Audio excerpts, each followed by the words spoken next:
Item ಯಾವುದೇ ಇರಲಿ try ಮಾಡಿ ಆಚಿ ಚಿಕನ್ ಮಸಾಲಾ. ಬಸ್ ಬಂದ್ ಮಾಡುವುದಕ್ಕೆ ಮುಂದಾಗಿರುವಂತಹ ನೌಕರರಿಗೆ ಬಿಗ್ ಶಾಕ್.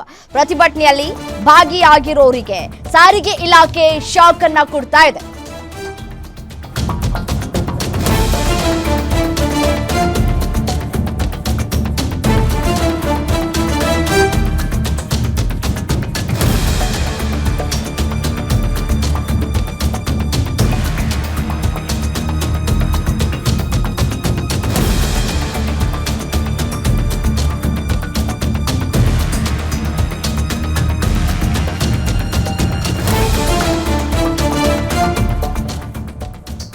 ಪ್ರತಿಭಟನಾಕಾರರಿಗೆ ವಾರ್ನಿಂಗ್ ಅನ್ನ ಕೊಟ್ಟಿದ್ದಾರೆ ಸಚಿವ ರಾಮಲಿಂಗಾರೆಡ್ಡಿ. ಯಾವುದೇ ಕಾರಣಕ್ಕೂ ರಾಜ್ಯದ ಜನರಿಗೆ ಸಮಸ್ಯೆಯನ್ನ ಮಾಡಬೇಡಿ, ಏನಾದ್ರೂ ಇದ್ರೆ ಮಾತುಕತೆ ಮೂಲಕ ಬಗೆಹರಿಸಿಕೊಳ್ಳೋಣ.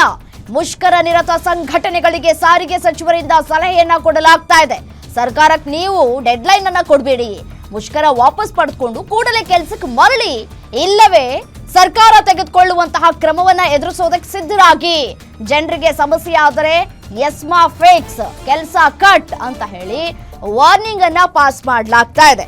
ಬಸ್ ಬಂದ್ ಮಾಡಬೇಕು ಅಂತ ಹೇಳಿ ಮುಂದಾಗ್ತಾ ಇದ್ದಂತಹ ನೌಕರರಿಗೆ ಇದೀಗ ಸರ್ಕಾರ ಬಿಗ್ ಶಾಕ್ ಅನ್ನ ಕೊಟ್ಟಿದೆ. ಸಂಜೆ 4 ಗಂಟೆಯವರೆಗೆ ಗಡುವನ್ನ ಕೊಟ್ಟಿದ್ದಂತಹ ನೌಕರರ ಸಂಘದವರು, ಆದ್ರೆ ಅಷ್ಟೊತ್ತಿಗಾಗಲೇ ಇದೀಗ ರಾಮಲಿಂಗಾರೆಡ್ಡಿ ಅವರು ರಿಯಾಕ್ಟ್ ಮಾಡಿದ್ದಾರೆ. ಸಮಸ್ಯೆಗಳು ಏನೇ ಇದ್ರು ಕೂತು ಬಗೆಹರಿಸಿಕೊಳ್ಳೋಣ ಅಂತ ಹೇಳಿ ರಾಜ್ಯ ಸರ್ಕಾರದ ವಾರ್ನಿಂಗ್ಗೆ ತಿರುಗೇಟನ್ನ ಕೊಟ್ಟಿದ್ದಾರೆ ಸಾರಿಗೆ ನೌಕರರು.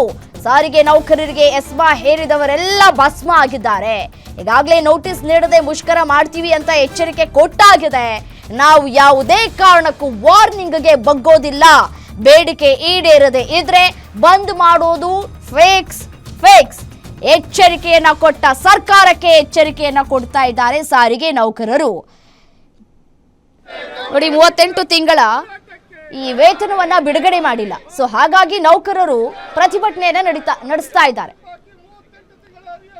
ಇನ್ನು ಇದೇ ವಿಚಾರಕ್ಕೆ ಸಂಬಂಧಪಟ್ಟಂತೆ ಮತ್ತಷ್ಟು ಡೀಟೇಲ್ಸ್ ಕೊಡ್ತಾ ಹೋಗ್ತಾರೆ ಮೆಟ್ರೋ ಬ್ಯೂರೋ ಹೆಡ್ ಉಲ್ಲಾಸ್ ದೂರವಾಣಿ ಸಂಪರ್ಕದಲ್ಲಿದ್ದಾರೆ. ಉಲ್ಲಾಸ್, ಮುಷ್ಕರ ನಿರತ ಸಂಘಟನೆಗಳಿಗೆ ಸಾರಿಗೆ ಸಚಿವರು ಸಲಹೆ ಮತ್ತೆ ಸೂಚನೆ ವಾರ್ನಿಂಗ್ ಪಾಸ್ ಮಾಡಿದ್ದಾರೆ. ಇದಕ್ಕೆ ನೌಕರರು ಬಗ್ಗುವಂತಹ ಲಕ್ಷಣಗಳು ಕಾಣಿಸ್ತಾ ಇಲ್ಲ. What next?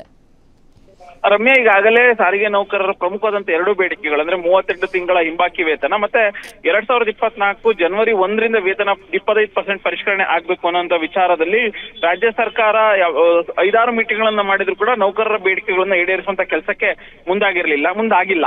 ಈ ಹಿಂದೆ ಪ್ರತಿಭಟನೆ ಮಾಡ್ತೀವಿ ಅಂತ ಹೇಳಿ ನೋಟಿಸ್ ಕೊಟ್ಟಂತ ಸಂದರ್ಭದಲ್ಲಿ ಪ್ರತಿಭಟನೆಯನ್ನ ಹತ್ತಿಕ್ಕುವಂತ ಕೆಲಸವನ್ನ ರಾಜ್ಯ ಸರ್ಕಾರ ಕಾನೂನಾತ್ಮಕವಾಗಿ ಮಾಡುವಂತ ಕೆಲಸವನ್ನ ಮಾಡ್ತು. ಸೊ ಹಾಗಾಗಿ ಈ ಬಾರಿ ನಾವು ಯಾವುದೇ ರೀತಿಯಾದಂತಹ ನೋಟಿಸ್ ಅನ್ನ ಕೊಡದೆ ನಾವು ಮುಷ್ಕರವನ್ನ ಮಾಡ್ತೀವಿ ಅನ್ನುವಂತ ಒಂದು ಎಚ್ಚರಿಕೆಯನ್ನ ಕೊಟ್ಟಿದ್ದಾರೆ. ಅದರ ಭಾಗವಾಗಿ ಬೆಂಗಳೂರು ಚಲೋವನ್ನ ಫ್ರೀಡಂ ಪಾರ್ಕ್ ನಲ್ಲಿ ಆಯೋಜನೆ ಮಾಡಲಾಗಿದೆ. ಸೊ ಸಂಜೆ 4 ಗಂಟೆ ತನಕ ಸರ್ಕಾರಕ್ಕೆ ಗಡುವನ್ನ ಕೊಡುವಂತ ಕೆಲಸವನ್ನ ಮಾಡಿದ್ದಾರೆ. ಸೊ ಈಗಾಗಲೇ ನಿನ್ನೆ ರಾಮಲಿಂಗಾರೆಡ್ಡಿ ಅವರ ನೇತೃತ್ವದಲ್ಲಿ ಸಭೆನೂ ಕೂಡ ಆಯ್ತು. ಆದ್ರೆ ಸಭೆಯಲ್ಲಿ ಯಾವುದೇ ರೀತಿಯಾದಂತಹ ಒಂದು ಒಮ್ಮತ ಬರದಿದ್ದ ಹಿನ್ನೆಲೆಯಲ್ಲಿ ಈ ರಾಜ್ಯದ ನಾನಾ ಭಾಗಗಳಿಂದ 4 ನಿಗಮಗಳ ಸುಮಾರು 1000ಕ್ಕೂ ಹೆಚ್ಚು ನೌಕರರು ಬಂದಿಲ್ಲಿ ಬೆಂಗಳೂರು ಚಲೋಗೆ ಬೆಂಬಲವನ್ನ ಕೊಟ್ಟಿದ್ದಾರೆ. ಜೊತೆಗೆ ಇಲ್ಲಿ ಬಂದಂತ ಎಲ್ಲಾ ಸಾರಿಗೆ ನೌಕರರಾಗಿರ್ಬೋದು, ನೌಕರರ ಮುಖಂಡರು ಹೇಳ್ತಾ ಇರುವಂತದ್ದು, ಸಂಜೆ 4 ಗಂಟೆ ಒಳಗಡೆ ಸರ್ಕಾರ ತನ್ನ ನಿಲುವನ್ನ ಪ್ರಕಟ ಮಾಡಬೇಕು. ಒಂದ್ ವೇಳೆ ನಿಲುವನ್ನ ಪ್ರಕಟ ಮಾಡ್ಲಿಲ್ಲ ಅಂತಂದ್ರೆ, ಅಂದ್ರೆ ನಮ್ಮ ಬೇಡಿಕೆಗಳನ್ನ ಈಡೇರಿಸುವಂತ ವಿಚಾರದಲ್ಲಿ ನಿಲುವನ್ನ ಪ್ರಕಟ ಮಾಡಬೇಕು.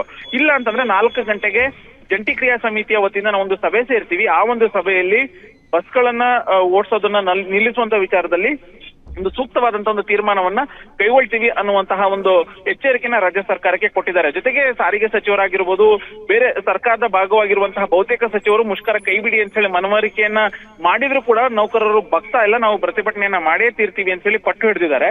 ಸೊ ಈಗ ಸದ್ಯಕ್ಕೆ ಇನ್ನು ನೌಕರರು ಕೊಟ್ಟಿರುವಂತಹ ಗಡುವು ಇರುವಂತದ್ದು ಇನ್ನ ಕೇವಲ 2 ಗಂಟೆಗಳು ಮಾತ್ರ. ಸೊ ಅಷ್ಟರೊಳಗಡೆ ಸರ್ಕಾರ ಯಾವ ರೀತಿಯಾದಂತಹ ಒಂದು ತೀರ್ಮಾನವನ್ನ ಕೈಗೊಳ್ಳುತ್ತೆ ಅನ್ನುವಂಥದ್ದನ್ನ ಕಾದ್ ನೋಡ್ಬೇಕು. Ramya, right, thank you ಡೀಟೇಲ್ಸ್ಗೆ.